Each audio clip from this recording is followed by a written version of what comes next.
আদালতের নির্দেশে তদন্ত করতে এসেছে।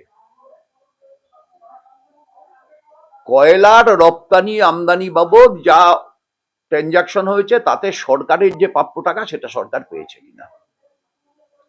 এখানেই এসে পৌঁছে গেল কয়লা পাচার হয়েছে, মানে বেআইনি বিক্রি হয়েছে। পাচার মানে তো তাই। তাহলে কতটা বেআইনি বিক্রি হয়েছে, কত টাকা সরকারের লস হয়েছে বলা হচ্ছে হিসেবে 2124 কোটি টাকা, or something more or less than that. এর মধ্যে ইডি যতটুকু বলেছে সেটা হচ্ছে 20 কোটি টাকার ট্রানজাকশনে প্রতীক জৈনের ডাইরেক্ট ভূমিকা আছে, অর্থাৎ 1% না, মোট টাকার 1% না। তবেই মমতা ব্যানার্জির মাথায় হাত। কেন বলুন তো? তাহলে কি প্রতীক ঘাসফুল না? প্রতীক আসলে জৈন।